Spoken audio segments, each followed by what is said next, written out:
Pregnant and abandoned, at the altar the bride is comforted by the millionaire brother of the groom who promises to take care of her. The reflection in the mirror didn't lie. Diana Mitchell stared at her own image in the luxurious bridal room of the Plaza Hotel in Manhattan, her trembling hands adjusting for the last time the French lace veil that had cost her a small fortune. The Vera Wang dress, chosen 6 months ago, hugged her curves perfectly, but something in her stomach had been bothering her for days. A feeling she initially attributed to wedding jitters. "Miss Mitchell," the wedding coordinator's voice sounded hesitant through the door. "May I come in?" Diana took a deep breath, trying to calm her racing heart. "Yes, you can come in." The look on Jennifer's face made Diana's blood run cold. 15 years of organizing weddings had taught Jennifer to keep her composure in any situation, but the look on her face betrayed the gravity of the moment. "Mr. Anderson, Jennifer paused, choosing her words carefully. "Richard won't be coming." The world seemed to slow down around Diana. The 300 people waiting in the main hall, the flowers imported from Holland, the orchestra, everything became a distant blur. Her legs weakened, and she had to lean on the dressing table. "He left this." Jennifer held out a white envelope with trembling hands. Diana didn't need to open it to know that it was a farewell letter. Richard Anderson, her fiancé of 2 years, a promising executive and apparently the perfect man, had just become a ghost. The door opened again, this time with more force. Maxwell Anderson, Richard's older brother and CEO of Anderson Tech, entered the room like a contained storm. His impeccable tuxedo contrasted with the expression of controlled fury on his face. "Diana," Maxwell began, his deep voice carrying a mixture of anger and compassion. "I swear I didn't know anything." Diana finally found her voice. "Where is he, Max?" "Nobody knows." He turned off his cell phone, but Maxwell hesitated. "I found some documents in his office. There's something much bigger going on here." Jennifer discreetly left the room, closing the door behind her. The silence that followed was deafening. Diana staggered to the nearest armchair, her mind a jumble of thoughts. The last few weeks were beginning to make sense. The secret phone calls, the late meetings, Richard's erratic behavior. "I need to tell you something," Diana murmured, her voice almost a whisper. "I'm pregnant." Maxwell, who was pacing the room, stopped abruptly. His blue eyes, so different from Richard's, fixed on her with intensity. "How long ago?" "I found out 3 days ago. I was going to tell him tonight." Maxwell ran a hand through his dark hair, a gesture Diana recognized as a sign of concern. In his 10 years as CEO of Anderson Tech, he had rarely shown vulnerability. "Diana, what I found in Richard's office is evidence of fraud. He was embezzling money from the company, millions of dollars. If this comes to light, it won't just affect Anderson Tech, but the whole family." The revelation hit Diana like a punch in the gut. The man she planned to spend the rest of her life with was not who she thought he was. "The guests," she began, suddenly remembering the crowd waiting downstairs. "They're already being informed," Maxwell replied, taking a seat next to her. "Jennifer is efficient. She'll take care of everything." Diana looked down at her hands, with a 3-carat diamond engagement ring sparkled like a broken promise. With a decisive movement, she removed it.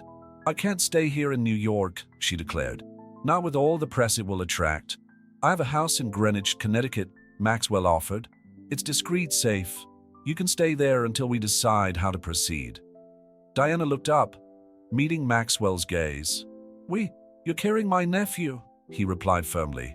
"Regardless of what Richard did, you and that baby are family, and the Andersons protect their family."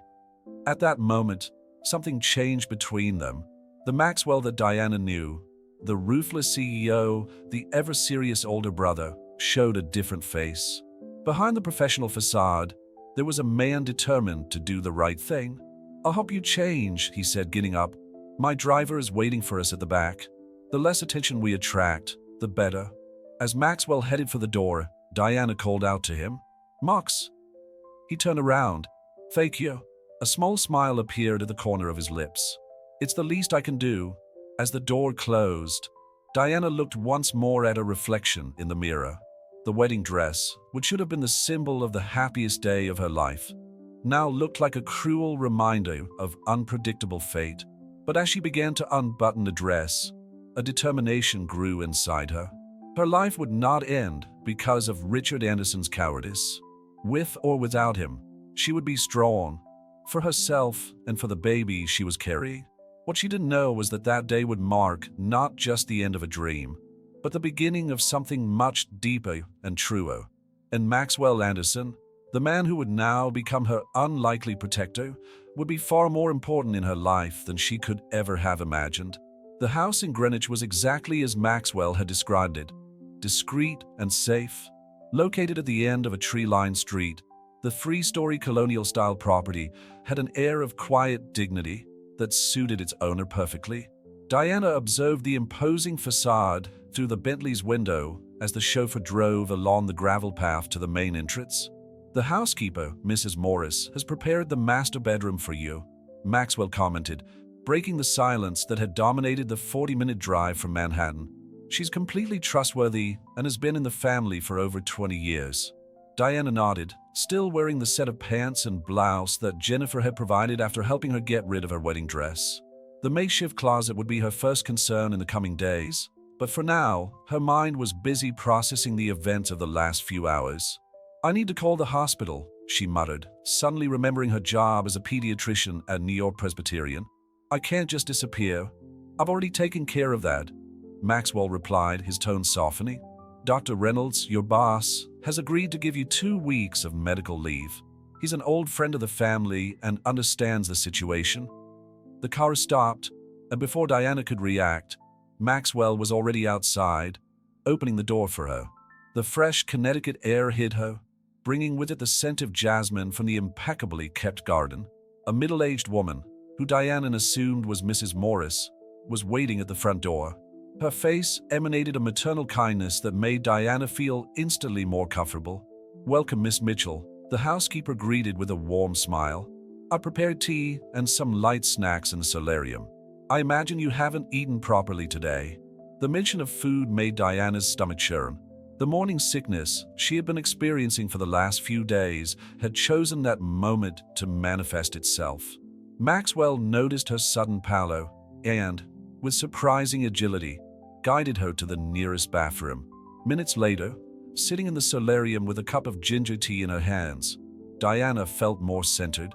The room, with its glass walls and view of the back garden, had a calming effect.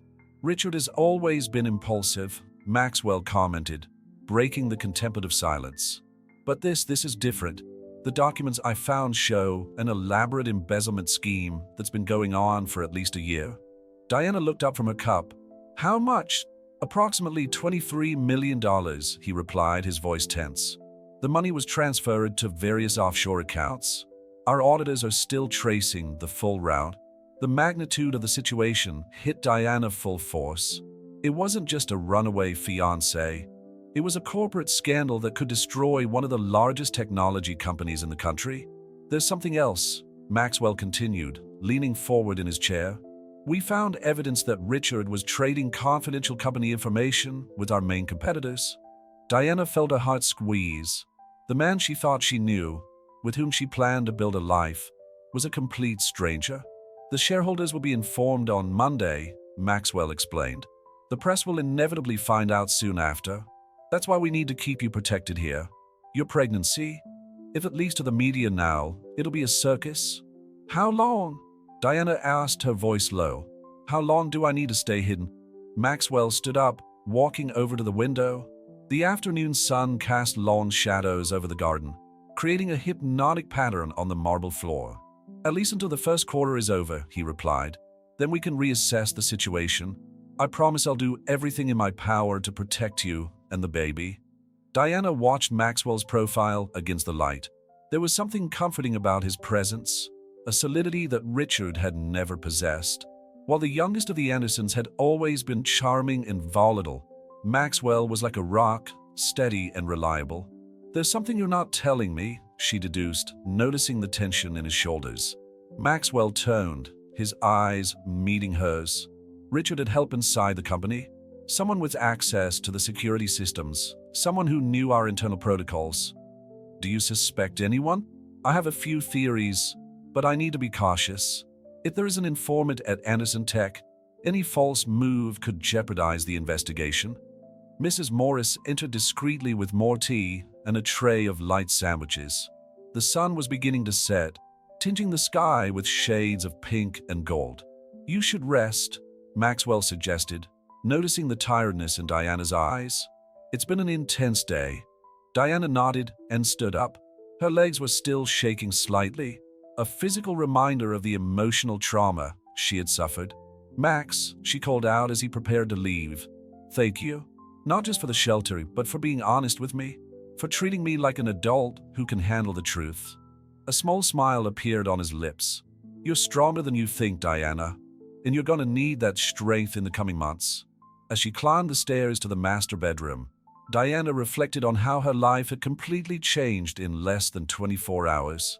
The future she had planned had collapsed, but amidst the rubble, a new reality was beginning to take shape. And, surprisingly, Maxwell Anderson's presence in this new reality didn't seem as strange as it should have.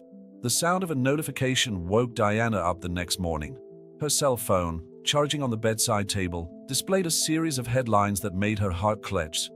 Anderson Tech CEO takes full control after financial scandal, and Richard Anderson disappears amid fraud charges. Diana closed her eyes, taking a deep breath. The master bedroom of the house in Greenwich, decorated in soft shades of blue and gray, offered a sense of peace that contrasted dramatically with the chaos unfolding in the outside world. She placed her hand on her still, flat abdomen, a gesture that had become habitual. A soft knock on the door interrupted her thoughts. "Diana, may I come in?" Maxwell's voice sounded from the other side. "Yes, come in." Maxwell entered, already fully dressed in a navy suit, his expression revealing that he had had little sleep. The journalists have started to surround the office in Manhattan. The meeting with the shareholders has been brought forward to today. Diana sat up in bed, adjusting the silk robe Mrs. Morris had provided. "How much do they know?" "For now, only about the financial fraud. Nobody knows about," he gestured towards her belly, "and I intend to keep it that way." A heavy silence settled between them. Diana could feel the weight of Maxwell's worries, the responsibilities that now fell entirely on his shoulders. "I found this in the library," Maxwell said, holding out a small electronic device. "It's a tablet with secure access to the hospital's internal network.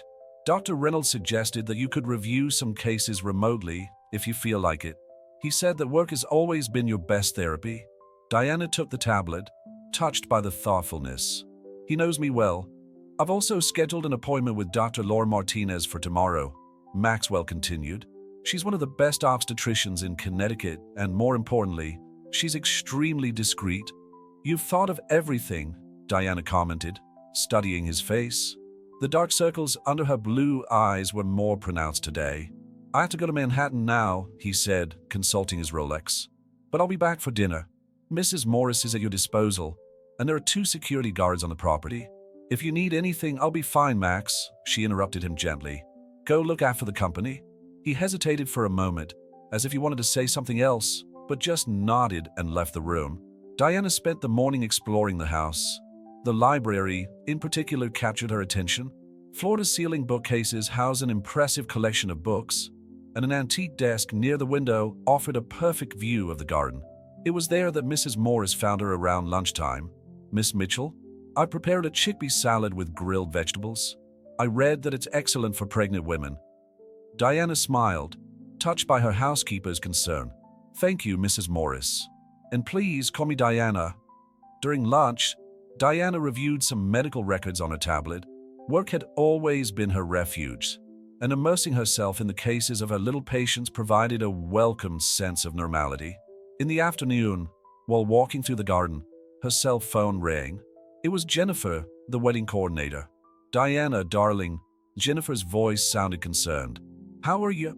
"Surviving," Diana answered honestly. "How's the situation of the plaza?" "All sorted. Maxwell took care of all the cancellations and refunds." Jennifer paused. "Diana, the press are trying to reach you. Several magazines and newspapers have contacted me." "Don't say anything to them, please." "Of course not." But Jennifer hesitated. There are rumors going around. Some people at the hospital have commented on your recent appointments. I think some suspect. Diana felt a shiver run down her spine. Thanks for letting me know, Jennifer. After hanging up, Diana realized that she needed to be more cautious. Her pregnancy would eventually become visible, but the longer she could keep it a secret, the better. The sun was beginning to set when Maxwell's Bentley returned. Diana watched him from the library, noticing how his shoulders seemed even more tense than in the morning. "How was the meeting?" she asked as he entered the library, loosening his tie. "Difficult," he replied, pouring himself a drink at the small bar. "But we managed to keep control. Most of the shareholders still trust my leadership." "What about Richard's shady dealings?" Maxwell took a long sip before answering. "We found more evidence. He wasn't alone, Diana. There was a whole network of people involved, including some high-ranking executives." "Do you know where he went?" "Our investigations point to the Cayman Islands, but..." Maxwell paused, his eyes meeting hers. "Diana, he's not coming back. Not this time." The truth in his words hit Diana full force. Even if Richard did reappear one day, nothing would ever be the same. The man she had loved, or thought she loved, was an illusion. "Jennifer called me." She changed the subject. "There are rumors about my pregnancy going around the hospital." Maxwell frowned. "I'll increase security. And maybe we should consider a cover story for when the pregnancy becomes apparent." "What kind of story?" "Something that protects you and the baby from the media." Maybe he hesitated. "Maybe we could say that the baby is the result of an anonymous donor. Your decision to be his solo mother." Diana considered the idea. It was plausible and would protect both her and the child from the scandal surrounding the Andersons. "We'll think about it later," Maxwell concluded, noticing her tiredness. "Now, Mrs. Morris has prepared dinner, and you need to eat well." As they made their way to the dining room, Diana couldn't help noticing how the dynamic between them had changed. In just a few days, Maxwell had gone from distant brother-in-law to protector and confidant. And although the circumstances were the worst possible, there was something comforting about his constant presence and quiet strength. The appointment with Dr. Lauren Martinez turned out to be more emotional than Diana had expected. Lying on the gurney in her private practice in Greenwich, she stared intently at the ultrasound monitor, where a small pulsating shape marked the first image of her baby. 8 weeks, Dr. Martinez confirmed with a gentle smile. "Everything looks perfectly normal. The heartbeat is strong and regular." Maxwell, who had insisted on accompanying her to the appointment, stood near the head of the gurney, his gaze fixed on the small black and white image. Diana noticed how his fingers lightly gripped the edge of the medical equipment. "I'll print some copies for you," the doctor offered, moving discreetly to give the moment some privacy. "It's real," Diana whispered, her voice breaking. Until now, it seemed surreal. Maxwell cleared his throat, visibly moved. "Here she already has a beating heart. Would you like to hear?" Dr. Martinez asked, returning with the printed images. The rhythmic, accelerated sound filled the room, causing Diana to bring her hands to her face to hide the tears that were beginning to fall. Maxwell, in an instinctive gesture, held her free hand, offering silent support. After the appointment, as they walked through the private parking lot towards their car, Maxwell remained pensive. "I need to make a trip to Seattle," he announced suddenly. "Our West Coast office may have information about Richard's activities there." Diana nodded, adjusting her light jacket against the morning breeze. "For how long?" 3 days at most. Mrs. Morris will be staying with you, and I've doubled the estate security." "Max, I don't need a nanny," Diana protested softly. "I can look after myself." He turned to face her, his features serious. "I received some worrying information this morning. Some journalists started asking questions about your whereabouts." And he hesitated. "There have been suspicious movements in Richard's bank accounts in Singapore." Diana felt a shiver run down her spine. "Do you think he could?" "I don't know," Maxwell interrupted her. "But I'm not going to risk your safety or the baby's." On the way home, Diana reflected on how her life had turned into something akin to a corporate thriller. The pediatrician who dedicated her days to caring for sick children now found herself at the center of an international financial fraud plot. "I got access to your apartment in Manhattan," Maxwell commented, breaking the silence. If you want, I can send someone to pick up your things. That would be great, Diana replied, realizing that she was still wearing borrowed clothes. There are some important things I'd like to have with me. Make a list, he suggested. Jennifer has offered to supervise the collection herself.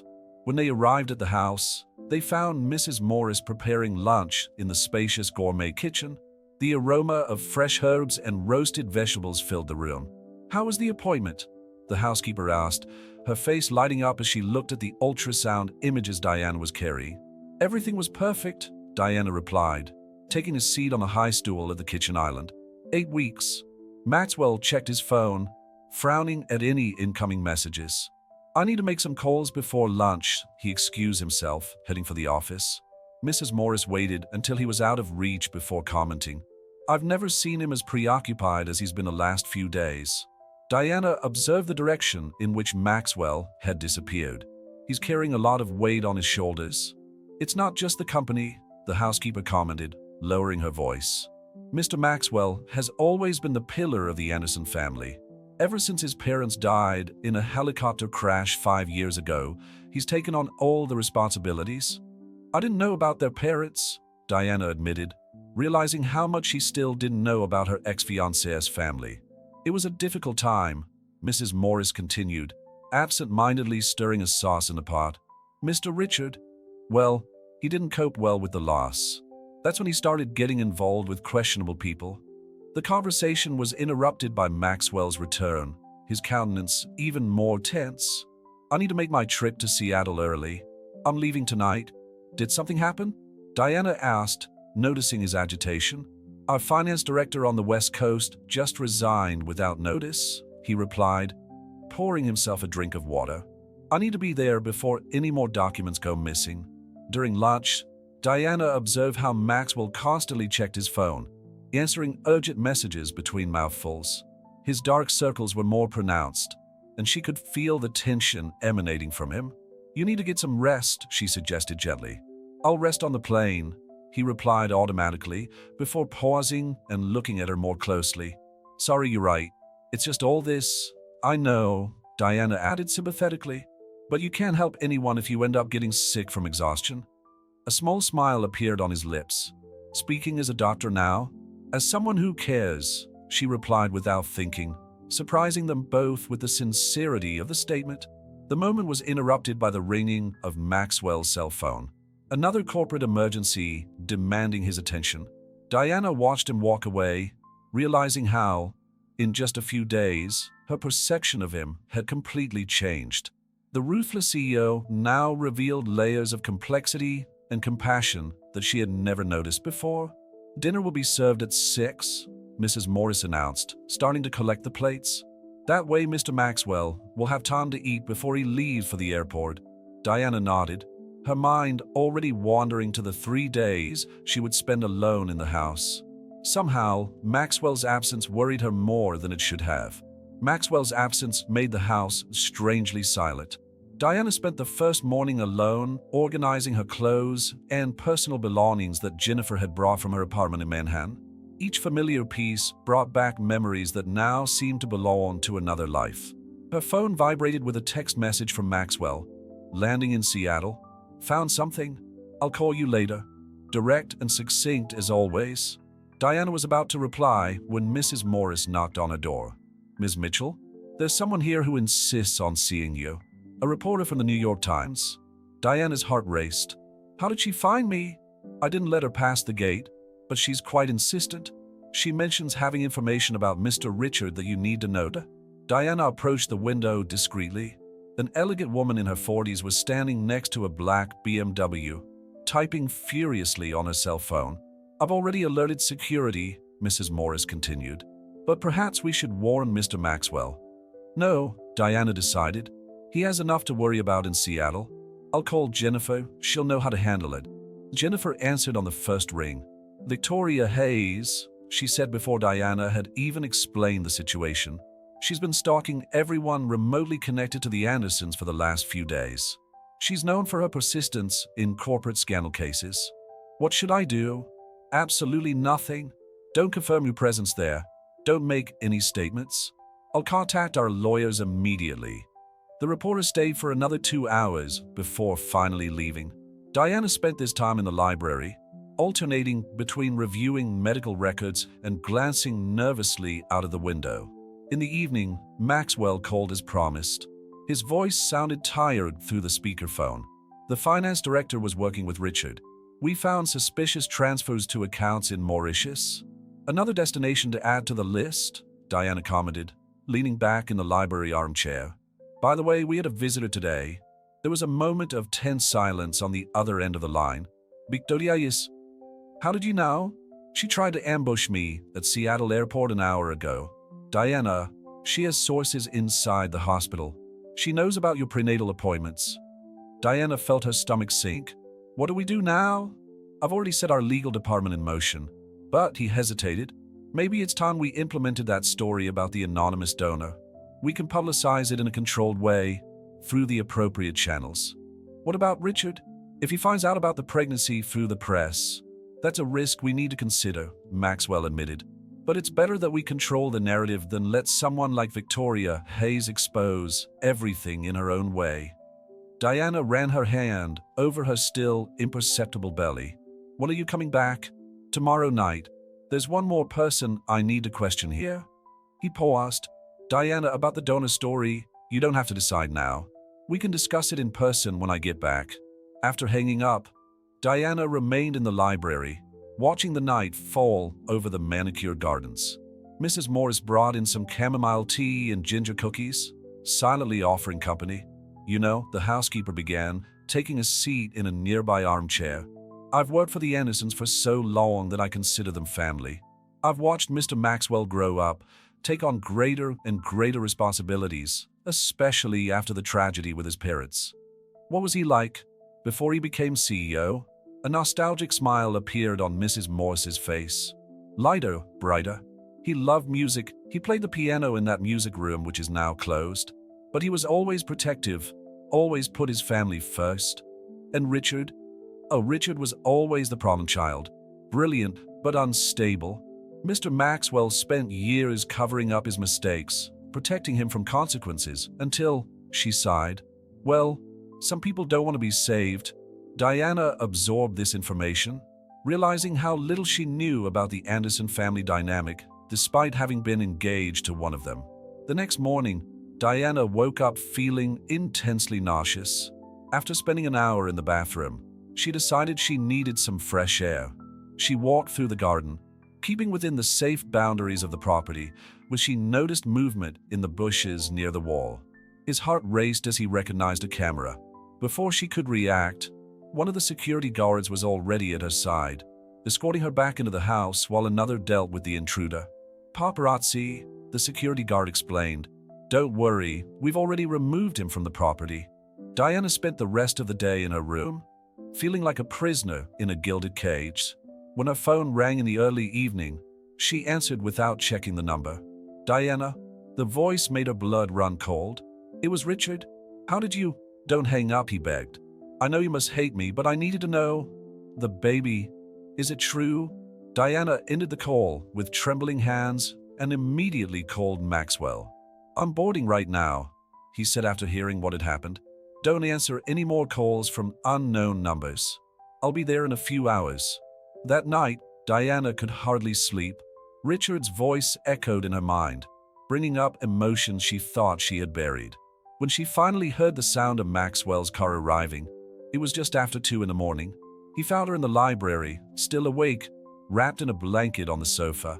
Without saying a word, he sat down next to her and held her hand. How did he find out? Diana finally asked. Victoria Hayes.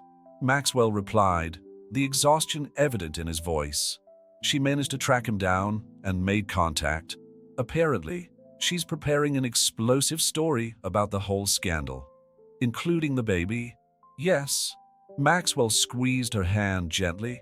Diana, we need to act fast. The anonymous donor story, it's our best option now. Diana nodded slowly, realizing that there was no longer any way to hide the truth. Her world was about to change again, and this time, she needed to be prepared to face the public consequences of her private choices. The story of the anonymous donor was carefully constructed over the next 3 days. Diana and Maxwell, together with Anderson Tech's legal team, worked on every detail of the narrative that would be presented to the press. The official statement would be released via a respected medical blog, emphasizing the professional and personal decision of a successful pediatrician to start a family independently. "We need to be thorough," Maxwell explained during a video conference with the lawyers.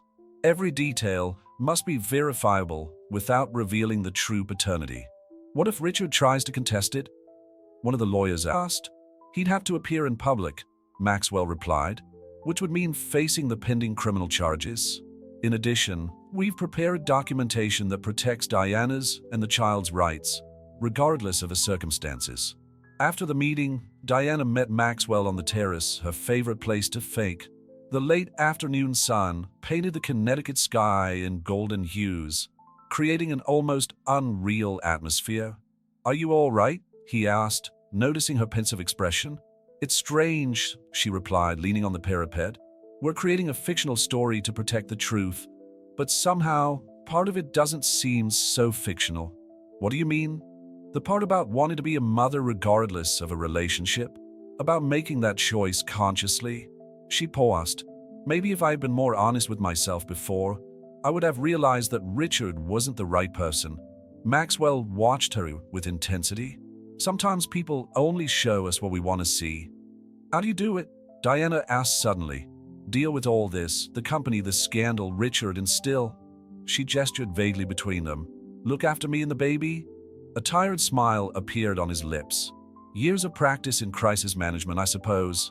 But this," he hesitated, "that's different. It's personal." The moment was interrupted by Maxwell's cell phone. It was Jennifer, with worrying news. "Victoria Hayes is preparing a series of reports," he said after hanging up. "The first one should be out tomorrow. We need to get ahead of it." "What did she find out? Apart from the pregnancy?" "Apparently, she has evidence that Richard was involved with an international criminal organization. The embezzlement of money from Anderson Tech was just part of a larger scheme." Diana felt her legs go weak. Maxwell quickly guided her to a nearby chair. "Take a deep breath," he instructed, kneeling down beside her. "Stress isn't good for the baby." "How could I have been so blind?" she muttered, tears starting to form in her eyes. "How could I not realize who he really was?" "Richard has always been an expert at manipulation," Maxwell replied, his voice soft but laced with bitterness. "Even I, who grew up with him, was slow to see the truth."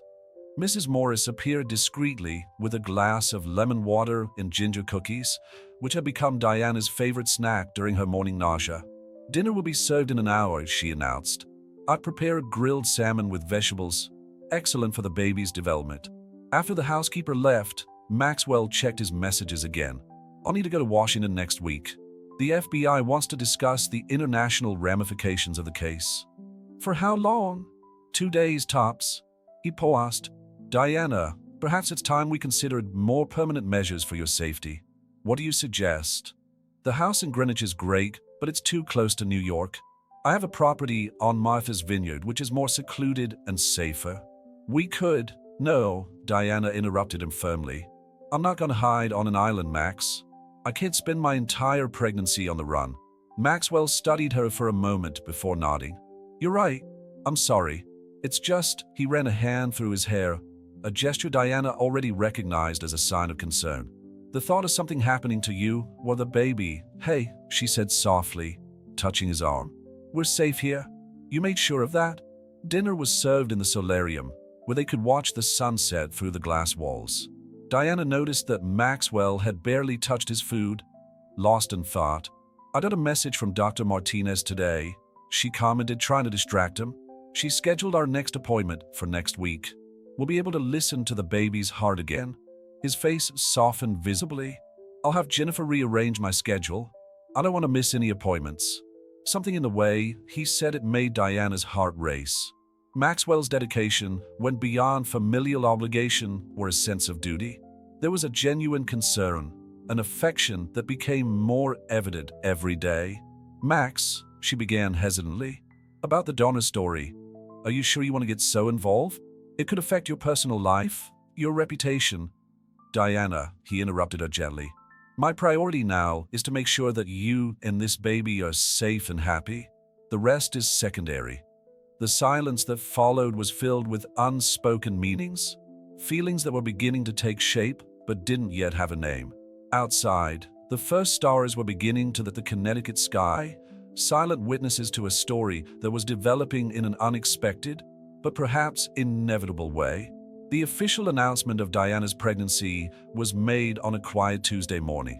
The carefully crafted article on the medical blog portrayed the story of a dedicated pediatrician who opted for independent motherhood through a donor bank. The response was immediate and surprisingly positive. "The messages of support just keep coming," Jennifer commented during a video call. "Many professional women are identifying with your decision, Diana. You're becoming a kind of feminist icon." Diana watched the laptop screen with a mixture of relief and guilt. The necessary lie weighed heavily on her conscience, even though she knew it was the best protection for her son. Victoria Hayes published her first report, Maxwell announced, entering the library with his iPad. It focused mainly on the financial scams, but there's a small mention about rumors of her pregnancy. What does it say exactly? It suggests that there's more to the story than meets the eye, but with no hard evidence. It had to limit itself to vague speculation. He sat down next to her on the sofa. "Our version is gaining more traction." Diana's phone rang. It was Dr. Reynolds, her boss at the hospital. "Diana, darling, I've just read the article. Why didn't you tell me before? We would have given you all the support you needed." "I'm so did. Dr. Orve notes. It was all very recent, and I want to be sure before I shared it. Well, when you're ready to come back, your place is guaranteed, and we'll adapt your schedule as necessary." The conversation with Dr. Reynolds brought up an issue that Diana had been avoiding, a return to work. After hanging up, she turned to Maxwell. "I can't stay hidden forever," she began. "My patients need me." Maxwell studied her for a moment. "You're right, but we need to be strategic about this. How about we start with some remote consultations? We could set up a virtual office here at home. That would work for some cases, but eventually, one step at a time," he interrupted her gently. "Let's see how things develop over the next few weeks." Mrs. Morris came in with lunch, interrupting the conversation. She had prepared a vegetable soup with quinoa, strictly following the nutritional recommendations for pregnant women. The gardener found another paparazzi trying to climb over the back wall, she reported as she served the soup. "Security removed him, but they're getting bolder." Maxwell frowned. "I'll beef up the perimeter security, and maybe it's time to consider infrared cameras." "I don't want to live in a fortress," Diana protested. "It's temporary," he assured her. "As soon as media interest wanes." "And when will that be?" she asked, letting her frustration show. "When Richard is found, when the scandal is forgotten, when my son is born." The silence that followed was heavy. Maxwell stood up, walking over to the window. His rigid posture revealed the tension he was carrying. "I received information about Richard earlier today," he finally said. "He was seen in Dubai 3 days ago." Diana felt her heart race. Is he on the run, or apparently he attended a meeting with some dubious investors? "Diana," he turned to face her, "there is evidence to suggest that he may be planning something." "What kind of evidence?" "Suspicious bank transactions, contacts with people linked to the tabloid press." Maxwell hesitated. "And he's been asking questions about you, about your current routine." Diana instinctively put her hand to her stomach. "Do you think he tried?" "I won't let anything happen to you," Maxwell declared with a firmness that left no doubt. "But I need you to trust me and accept the security measures." At that moment, Diana realized something that had been growing silently over the last few weeks. Her trust in Maxwell was absolute, as well as gratitude for his protection and support.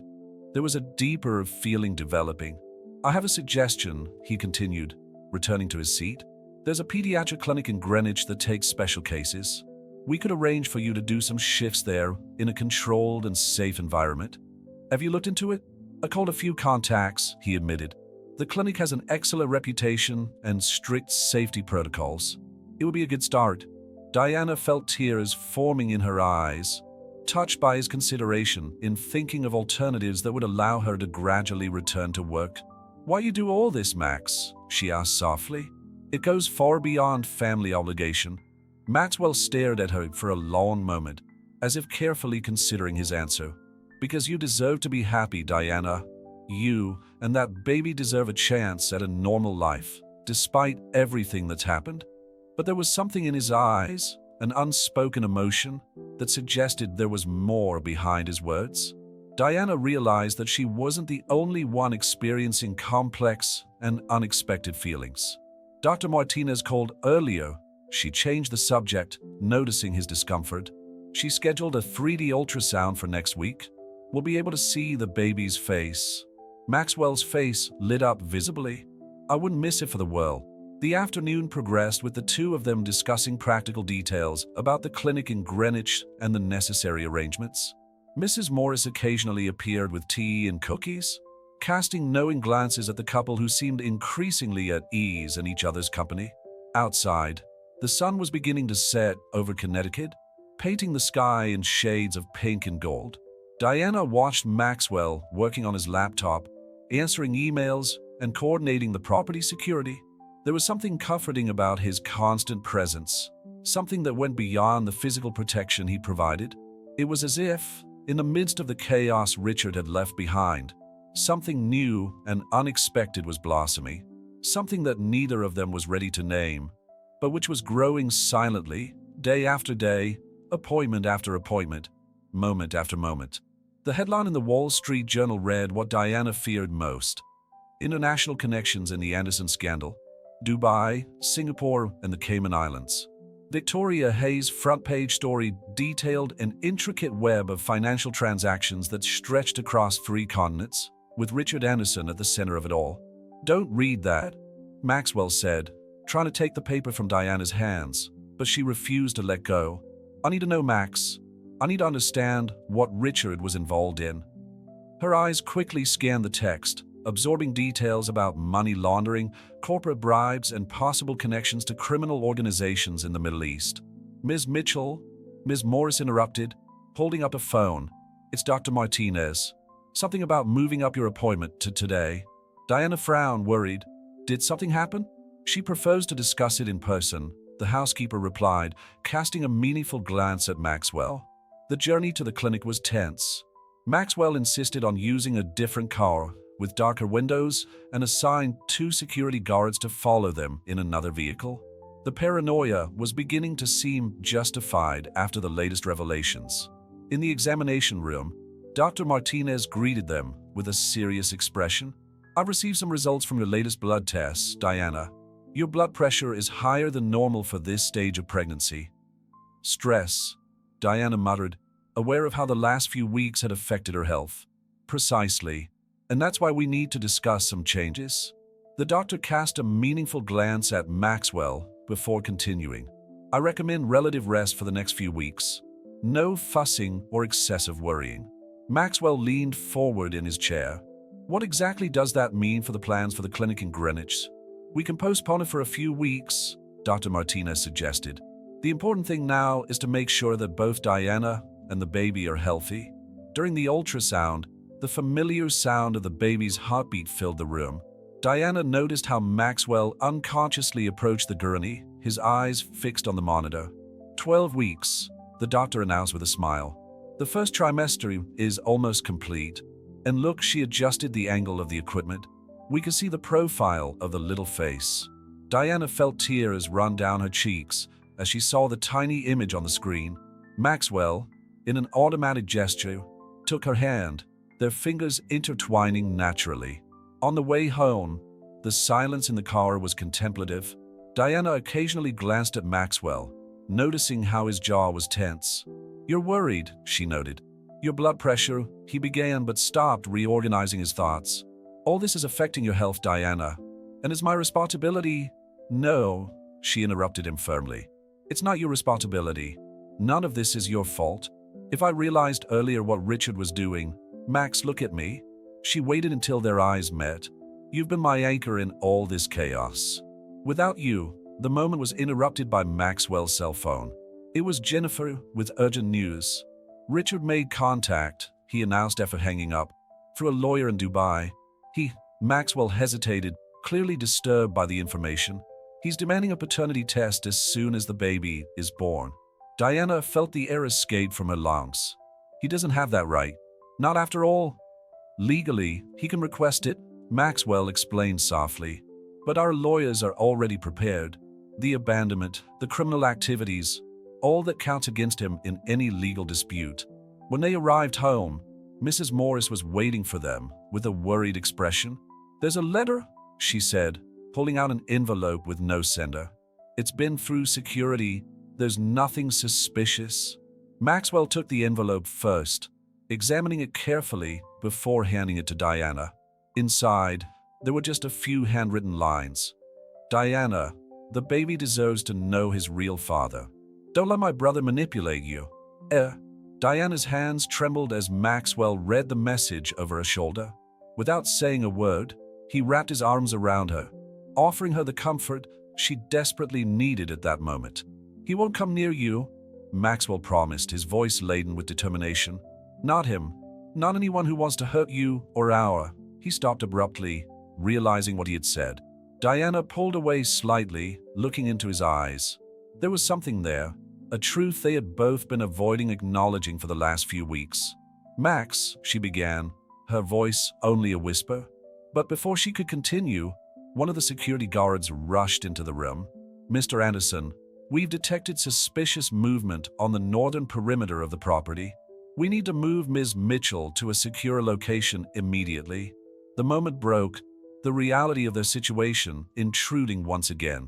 As they followed the established security protocol, Diana couldn't help but think of the unspoken words, the feelings that grew stronger and stronger between her and Maxwell. The night turned out to be the longest since Diana had arrived at the house in Greenwich. Following security protocols, Maxwell led her to the Panic, a specially reinforced room in the basement of the mansion, equipped with security monitors and an independent communication system. "The cameras have detected 3 individuals," the head of security reported over the intercom. "We're searching the perimeter with the local police." Maxwell monitored the screens intently, one hand resting protectively on Diana's back. The confined space of the room made it impossible to ignore the tension between them, especially after the near moment of vulnerability they had shared moments before. "Your pressure," Maxwell murmured, noticing how pale she was. "Sit down, please." Diana obeyed, more out of exhaustion than agreement. "Richard's letter. Do you think he's behind it?" "It's possible, but unlikely. He wouldn't risk going back to the States now." Maxwell checked his phone. Jennifer just confirmed that he's still in Dubai, under discreet surveillance. Ms. Morris appeared through the service door that connected the Panic to the supply area, carrying water and some snacks. "I thought you might need something to keep you alert." "Thank you." Diana smiled weakly, accepting a glass of water. "Mrs. Morris, have you ever been through anything like this before? With the Anderson family?" The housekeeper hesitated, exchanging a meaningful glance with Maxwell before answering. "There was an incident years ago when their parents passed away. Some people tried to break into the property, believing that important documents were stored here." "Their accident," Diana began, curious. "It wasn't an accident," Maxwell interrupted, his voice laced with bitterness. "The helicopter was sabotaged. It took us 2 years to prove it, but by the time we finally got the evidence, those responsible had disappeared." Diana felt her heart squeeze at the revelation. Suddenly, Maxwell's overprotectiveness made even more sense. "Mr. Anderson," the security chief's voice came back over the intercom. "We found something. One of the invaders dropped it during their escape."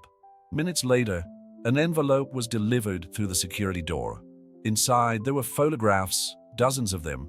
Diana and Maxwell during their medical appointments, leaving the clinic in the gardens of the estate.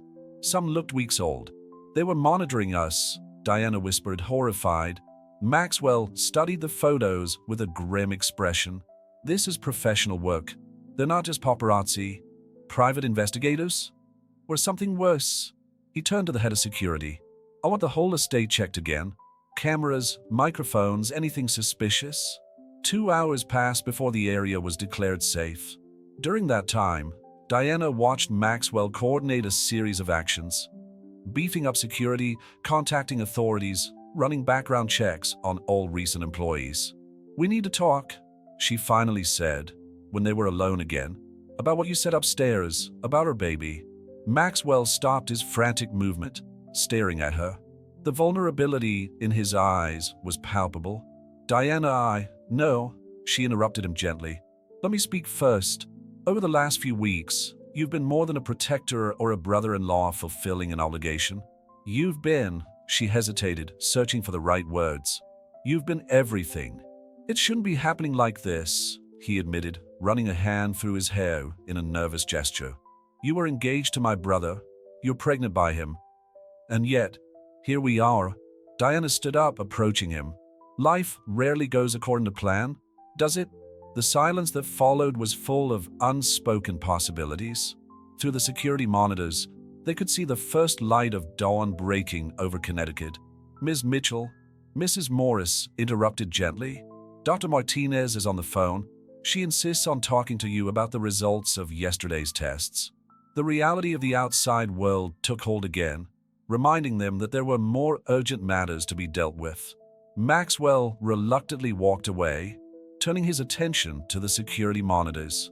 I'll take it in the office, Diana said, heading for the stairs. At the door, she stopped and turned around. Max. He stared at her expectantly. Thank you for being my safe haven in this storm. As she climbed the stairs, Diana felt the weight of the last few hours on her shoulders. Richard's letter, the intruders, the photographs. Everything conspired to make an already complex situation even more complicated. But amidst the chaos, one certainty began to crystallize. Her feelings for Maxwell Anderson had turned into something much deeper than gratitude or friendship. The question was, in a world where their every move was watched and photographed, where invisible enemies lurked in the shadows, was there room for this nascent love to flourish? The result of Diana's tests brought additional concerns to an already complex scenario. Dr. Martinez detected high levels of protein in her urine, a possible indicator of early preeclampsia. Absolute bed rest for the next few days. Maxwell repeated the doctor's instructions as he organized his laptop in a library, determined to work from home. In constant blood pressure monitoring, Diana watched from her armchair as he methodically transformed the library into a makeshift office, installing extra monitors and organizing documents. After the night of panic, something had changed between them, an unresolved tension that hung in the air like static electricity. I've just received a report from the security team, Maxwell commented, checking his phone. The photographs found have been analyzed. Some have digital watermarks that suggest they originated from a private investigation agency in Singapore. The same place where Richard, exactly. Maxwell interrupted her organization, taking a seat next to her. Diana, there's something I need to tell you. Our investigators discovered that Richard was keeping an apartment in Singapore under a false name. At the address, they found he hesitated, clearly upset. They found a complete dossier on you. Medical history, financial records, even detailed reports on your routine over the last 2 years. Diana felt her stomach turn, and it wasn't just because of her pregnancy. He was investigating me? But why? Our team's theory is that he was looking for something specific, something to do with the hospital where you work. Maxwell stood up, walking over to the window. New York Presbyterian has research contracts with several pharmaceutical companies, including some projects that Anderson Tech funds. The studies on applied nanotechnology, Diana murmured, understanding. My department is involved in preliminary testing of new pediatric treatments. Exactly. Richard may have tried to approach you initially because of this information. The revelation hit Diana like a punch in the gut. Her whole history with Richard, the relationship she believed to be genuine, could have just been an elaborate manipulation. Miss Mitchell, Mrs. Morris interrupted gently. Jennifer's on the line. It sounds urgent. Maxwell answered the call on speakerphone. Jennifer's voice sounded tense. Victoria Hayes posted online 5 minutes ago. She is proof that Richard was monitoring Diana long before the engagement. There are emails, bank transfers. How much does she know? Maxwell asked, his voice controlled but tense. Enough to suggest that the whole relationship was a planned operation. But there's more. She mentions documents indicating that Richard may have sabotaged some research results through privileged access gained by being close to Diana. Diana felt her world spin. Maxwell was immediately at her side, holding her hand as he checked the blood pressure monitor on her wrist. 165/95, he read, concerned. Jennifer, I need to go. Tell our lawyers to start legal proceedings immediately. Mrs. Morris was already at the door with a glass of water and the pills prescribed by Dr. Martinez. Diana took them mechanically, her mind a whirlwind of thoughts. How could I have been so stupid? She muttered, tears silently flowing. So many signs. Hey, Maxwell knelt in front of her, holding her hands. It wasn't your fault. Richard has always been an exceptional manipulator. Even I, who grew up with him, was slow to see the truth. But I jeopardized important research. Patience? No, he interrupted her firmly. As soon as we suspected something was wrong, we started a full audit. No data was permanently compromised. The hospital's security protocols worked. Diana took a deep breath, trying to calm down. What happens now? Now, Maxwell said, his voice softening.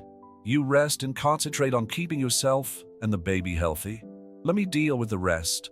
Max, she began, squeezing his hand. About last night, about what we almost said. Diana, he interrupted gently. We don't need to sort everything out now. Your health is the priority. But there was something in his eyes, an intensity that spoke louder than words.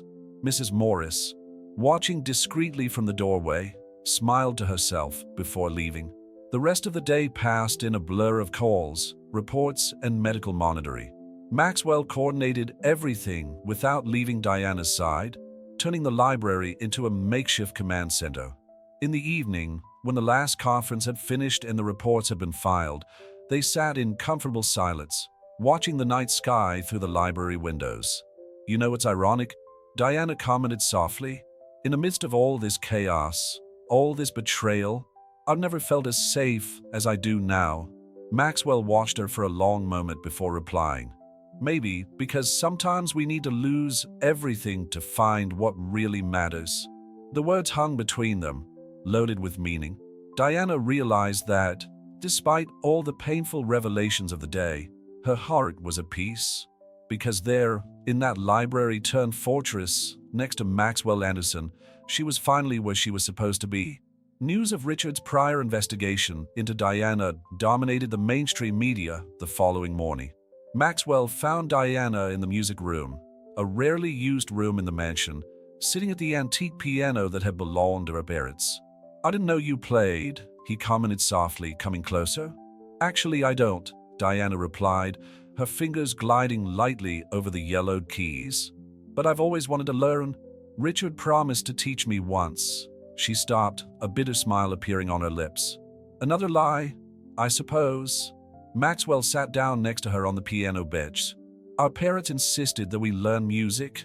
It was important to them that we had a full classical education. Richard always hated lessons, but her fingers found the keys, producing the first chords of Clair de Lune. Diana watched, fascinated, as Maxwell played. There was a softness in his expression that she rarely saw, as if the music allowed a different part of him to emerge.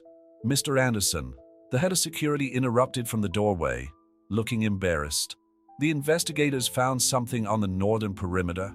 We need your assessment. Maxwell stopped playing, the CEO's mask returning instantly. I'll still be here, he told Diana. Mrs. Morris is preparing your breakfast.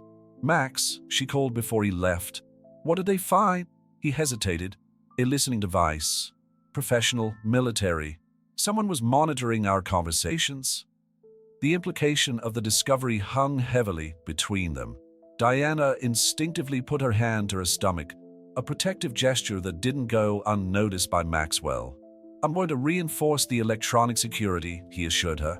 And Jennifer is organizing a press conference for this afternoon.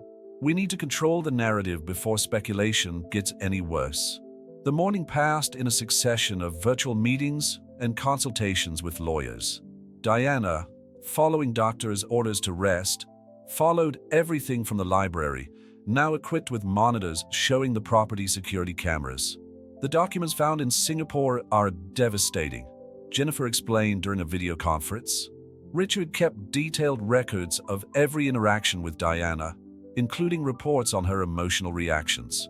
It was all calculated. Diana felt her stomach turn, and it wasn't just because of her pregnancy. The idea that every moment, every smile, every "I love you" was part of an elaborate plan was nauseating. "There's more," Jennifer continued hesitantly. "We found evidence that Richard was involved in a larger scheme. The hospital's research wasn't his only target. He'd been selling confidential information to competitors for years." Maxwell, who was standing near the window, tensed visibly. "Including information about our parents' accident?" Jennifer's silence was answer enough. "Mox," Diana began, realizing the impact of this revelation. "Not now," he interrupted her gently. "We need to concentrate on keeping you and the babies safe. The rest can wait." Mrs. Morris entered with a tray of tea and ginger cookies. "Dr. Martinez called. She wants to make a house call this afternoon to check your blood pressure." "I'll organize security," Maxwell nodded, already typing on his phone. Diana watched as everyone around her moved in a coordinated dance of protection. Mrs. Morris with her motherly attention, Jennifer managing the media, Maxwell orchestrating everything with military precision. "You need to rest too," she said to Maxwell when they were finally alone. "You haven't slept properly since—" "Well, since it all started." "I'm fine," he replied automatically, but the tiredness in his eyes betrayed him. "No, you're not." Diana stood up cautiously, approaching him. "You've been carrying everyone on your back. The company, the investigation, my security. But who's looking after you?" Maxwell stared at her, surprised by the question. For a moment, his professional facade wavered, revealing the exhaustion and worry he was trying so hard to hide. "Diana," he began, his voice hoarse. The moment was interrupted by the arrival of Dr. Martinez. The doctor, after examining Diana and checking her vital signs, looked worried. "Her blood pressure is still unstable," she announced, "and the protein levels in her urine have increased. We need to consider hospitalization if there's no improvement in the next few days." "No," Diana protested immediately. "It's safer here. We could turn one of the rooms into a mini medical unit," Maxwell suggested. "Bring in all the necessary equipment, a full-time nurse." Dr. Martinez considered the proposal. "It's an option, as long as we keep constant monitoring. But at the first sign of worsening, we understand," Maxwell assured her, his hand unconsciously finding Diana's. When the doctor left, the sun was beginning to set, painting the library in golden hues. Diana remained seated on the sofa, watching Maxwell organize the logistics of turning part of the mansion into a medical area. "You know what's funny?" she commented softly. "In the midst of all this chaos, all this betrayal, for the first time in a long time, I feel truly protected, truly at home." Maxwell stopped what he was doing, turning to face her. The moment in the music room earlier, interrupted before it could develop, seemed to hover between them again. "Diana," he began, his voice laden with restrained emotion. "I promise I'll do everything I know," she interrupted him gently. "I know, Max, and that's why—" She hesitated, gathering her courage. "That's why I'm falling in love with you." The silence that followed Diana's confession weighed down the library like a dense fog. Maxwell remained motionless, his hands still holding documents that now seemed insignificant in the face of the words that echoed between them. "Diana," he finally spoke, his voice hoarse with emotion. "You can't, shouldn't, why not?" She challenged him softly. "Because you're Richard's brother? Because I'm pregnant by him? Or because you think I don't deserve to know the truth about your feelings too?" Maxwell left the documents on the table and approached her, his steps deliberately slow, as if he feared that a sudden movement might break the moment. "Because you deserve more than someone marked by the name Anderson," he replied, the raw honesty in his voice. "After everything Richard did, after finding out that he was involved in our parents' accident—" "Max," Diana interrupted him, standing up carefully. "You're not his brother. You never were." The blood pressure monitor on his wrist emitted a soft alert, making Maxwell instinctively take a step towards it. 150/90, he read, concerned. "You need to calm down. Then stop fighting it," she replied, taking his hand. "Stop trying to protect me from yourself." The moment was interrupted by the sound of helicopters flying over the estate. Maxwell immediately went into alert mode, checking the security cameras on his tablet. "Press," he reported tense. "The story about Richard's involvement in our parents' accident has leaked. Jennifer is trying to control the situation, but the world wants answers," Diana added, realizing the complexity of the situation. Mrs. Morris rushed in. "Mr. Anderson, the gates are surrounded by reporters." And Dr. Martinez called. "She's stuck in the traffic caused by the commotion."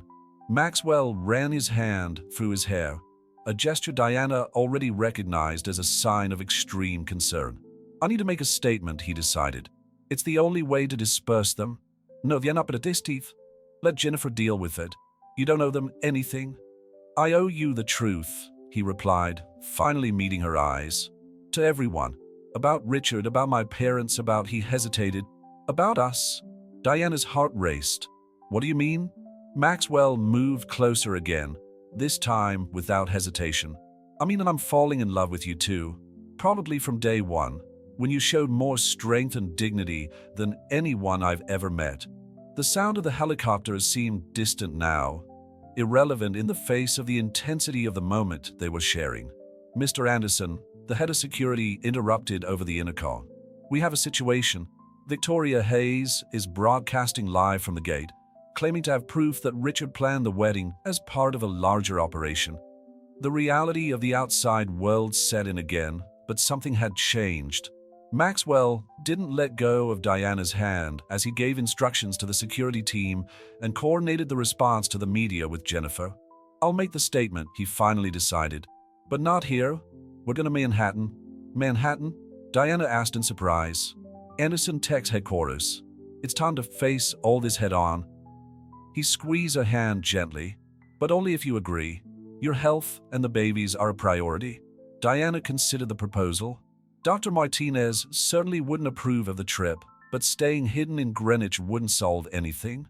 "On one condition," she replied. "You have to be completely honest. About everything. Everything. Even about us." Maxwell studied her for a long moment before nodding. "No more secrets." The next hour was a whirlwind of activity. Mrs. Morris helped Diana dress appropriately, while Maxwell coordinated the logistics of the trip with security. A private helicopter was called in to avoid chaos on the roads. "Her blood pressure needs to be monitored constantly," Dr. Martinez instructed over the phone. "And at the first sign of elevation, we'll be back immediately," Maxwell assured.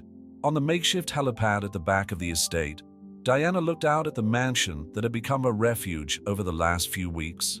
The afternoon sun cast long shadows over the manicured gardens, creating an almost surreal picture. "Ready?"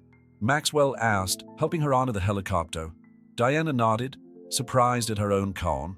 Something about Maxwell's constant presence, the way he balanced protection with respect for her autonomy, made her feel safe even in the midst of chaos. As the helicopter took off, leaving behind the horde of reporters and the secrets buried in Greenwich, Diana realized that they were embarking on something much bigger than a simple statement to the press. It was the start of a new chapter, one they would write together, regardless of the headlines that awaited them in Manhattan. The helicopter landed on the Anderson Tech helipad as the sun began to set over Manhattan, painting the skyscrapers in golden hues. Diana watched the crowd of reporters gathered at the entrance to the building, their cameras pointed skywards like spears ready to strike. "Your pressure." Maxwell checked the monitor on her wrist before helping her disembark. 142/88. Still high, but under control. Jennifer was waiting for them with a small security team. "The conference room is ready. Live broadcast to all the major news networks." "In Richard?" Diana asked, noticing how Maxwell tensed beside her. "Our contacts in Dubai have confirmed that he's still there," Jennifer replied. But she hesitated, exchanging a meaningful glance with Maxwell. "But he recorded a video," Maxwell added. "He's threatening to release it if we don't agree to his demands." Diana felt her legs weaken slightly. Maxwell immediately supported her, guiding her into the private elevator. "What demands?" she asked as the doors closed, momentarily isolating them from the chaos. $50 million and, Maxwell took a deep breath, and shared custody of the baby.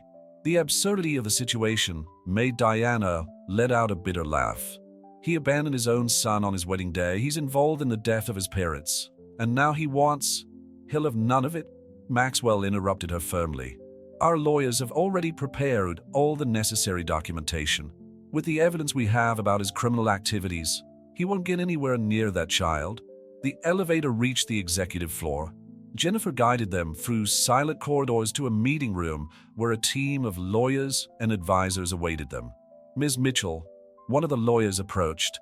We've prepared a declaration that protects your interests and those of the baby. If you could review it. No, Diana interrupted him gently. No prepared statements. It's time for the truth. Maxwell, who was checking some documents, looked up in surprise. Diana, you promised Max. No more secrets. The silence that followed was tense. The aides exchanged worried glances, but Jennifer smiled discreetly. 5 minutes to air, a producer announced. Maxwell dismissed everyone from the room except Jennifer. When they were alone, he approached Diana, taking her hands in his. Are you sure about this? He asked softly. Once we've told you everything. That's exactly what Richard doesn't expect, Diana replied. He's built his life on lies and manipulation. Let's destroy that with the truth. The monitor on his wrist emitted a soft alert. Maxwell immediately checked the numbers. 148.89, he read. Diana, if at any point you feel I'll be fine, she assured him, because you'll be by my side. Jennifer returned to announce that everything was ready. The cameras were positioned, the microphones tested. Through the windows of the conference room, they could see the lights of Manhattan beginning to glow against the darkening sky. 30 seconds, the producer announced. Maxwell adjusted his tie, a nervous gesture Diana had never seen before. She reached for his hand, interlacing their fingers. On the air in 5 for together, she whispered. Always, he replied, squeezing her hand gently. The camera lights came on, and Maxwell began to speak. His voice, normally controlled and professional, carried a rare emotion as he detailed the findings about Richard's involvement in the accident that killed his parents, the financial schemes, the planned manipulation of his relationship with Diana. When it was her turn, Diana spoke about her pregnancy, how she discovered the truth, and how she found strength and support where she least expected it. The man next to me, she said, her voice steady despite her emotion, is not just the CEO of Anderson Tech, with a brother of the man who betrayed me. He's the person who showed me the true meaning of family, of protection, of, she hesitated, meeting Maxwell's eyes, of love. The silence in the room was absolute. The cameras kept rolling as Maxwell turned to her, completely ignoring the audience. Diana, he began, his voice hoarse with emotion, from the moment you faced that day in the plaza with dignity and strength, I knew my life would never be the same. I didn't plan on falling in love with you. It shouldn't have happened like this, but it did, and it's the truest thing I've ever felt. Jennifer discreetly wiped away a tear as the producers looked at each other, realizing that they were witnessing something much bigger than a simple press conference. The monitor on Diana's wrist emitted another alert, but this time she barely noticed. Her world had been reduced to that moment, those words, that man who had turned her greatest tragedy into a new beginning. In Dubai, Richard Anderson watched the broadcast with growing fury, his carefully crafted plan crumbling before his eyes. But in Manhattan, in the Anderson Tech conference room, a new story was just beginning. A story based not on lies and manipulation, but on truth and unexpected love. The live broadcast from Anderson Tech became an instant viral phenomenon. As Diana and Maxwell left the conference room, their phones kept vibrating with notifications of messages and calls. Her blood pressure needs to be checked immediately, Jennifer insisted, escorting them to the executive suite on the top floor. Dr. Martinez is on her way. Maxwell guided Diana gently to the leather sofa, his arm firmly around her waist. The monitor on her wrist showed worrying figures. 155 of 92. It was too much for one day, he muttered, more to himself than to her. We should have waited. No, Diana interrupted him, taking his hand. It was exactly what we needed to do. Expose the truth. All the truths. Jennifer's phone rang. It was the legal team. Richard has just released the video he threatened to leak, she informed him, her expression tense. But it's not what we expected. Maxwell took the tablet Jennifer offered, and together with Diana, watched the recording. Richard appeared in a luxurious office in Dubai, his appearance very different from the polished executive everyone knew. His eyes were deep-set, his face scarred by a bad night's sleep. "You won, Maxwell," he began, his voice laced with bitterness. "You always have, haven't you? The perfect son, the ideal heir." "Well, he laughed humorlessly. "I was the problem, the failure. Even our parents knew that." Diana felt Maxwell tense beside her as Richard continued. "That accident, it wasn't supposed to be them in the helicopter. It was supposed to be you, Maxwell. Just you.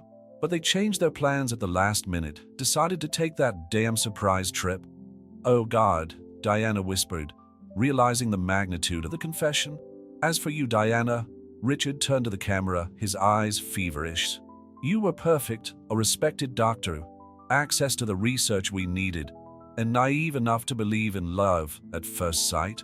But something went wrong, didn't it? You started asking the wrong questions, noticing details you shouldn't have." The video ended with Richard raising a glass in an ironic toast. "To the Anderson family, always so perfect, so right. Enjoy your fairy tale while you can." The silence that followed was broken by the arrival of Dr. Martinez, accompanied by 2 paramedics. "Pressure 160/95, she announced after examining Diana. "We need to act now. I'm going to administer medication, and I want constant monitoring for the next few days." Maxwell seemed torn between staying with Diana and dealing with the crisis that Richard's confession would surely trigger. "Go," Diana said softly. "Jennifer can stay with me. You need to protect the company, the employees." "No," he replied with surprising firmness. "No more choosing between you and the company. Jennifer can coordinate the initial response with our legal team. I belong here." The evening progressed in a flurry of activity. Richard's confession about the accident dominated the news, while the story of Diana and Maxwell's budding romance generated a wave of support on social media. "The pressure is stabilizing," Dr. Martinez reported around midnight. "But I want you under observation for at least 48 hours. We can use my apartment here in the building," Maxwell suggested. "It's fully equipped and more private than a hospital." Diana nodded, too exhausted to argue. While the paramedics organized the transport of the medical equipment, she watched Manhattan through the suite's panoramic windows. "What are you thinking about?" Maxwell asked, sitting down next to her. "About how unpredictable life is," she replied, her hand resting on her belly. "3 months ago, I thought I'd lost everything. And now I realized that maybe I needed to lose everything to find what really matters." Maxwell took her hand, their fingers intertwining naturally. "When Richard ran away that day, I promised myself that I would do anything to protect you. I didn't imagine I'd end up falling in love," she added with a small smile. "Discovering myself," he corrected softly. "Realizing that my whole life had been about control, about being the perfect son, the flawless CEO, until you showed me that there's more to life than spreadsheets and board meetings." Dr. Martinez returned with the results of the latest tests. "The protein in my urine is normalizing, but I want to be careful. No strong emotions for the next few days." "Too late," Diana muttered, making Maxwell smile. When they finally settled into Maxwell's apartment, the day was beginning to dawn over Manhattan. Jennifer had organized a discreet security team and ensured that no reporters had access to the floor. "Richard is being sought in Dubai," she informed him before leaving. The local authorities have been notified about the confession. Diana watched the city awaken from her new perspective, no longer as Richard Anderson's jilted fiancée, but as a woman who found strength in her vulnerability and love in the midst of chaos. "You know what's funny?" she commented as Maxwell adjusted the medical monitors. "For the first time since I found out I was pregnant, I'm not scared about the future." Maxwell stopped what he was doing, studying her face intently. "Why? Because now I know I'm not alone, that this baby will have a family, not based on lies and manipulation, but on true love and conscious choices." "Diana," Maxwell began, his voice charged with emotion. "I promise I'll do everything." "I know," she interrupted him softly. "We know." The monitor on his wrist showed steady numbers, 125 of 80. Outside, Manhattan continued its frenetic pace, oblivious to the small miracle unfolding at the top of a skyscraper. A story of redemption, unexpected love, and second chances. And as the sun rose over the city that never sleeps, Diana and Maxwell discovered that sometimes you have to lose your way to find the right destination. That sometimes the greatest tragedies can lead to the most beautiful new beginnings. And that love, when true, doesn't need explanations or justifications. It just is.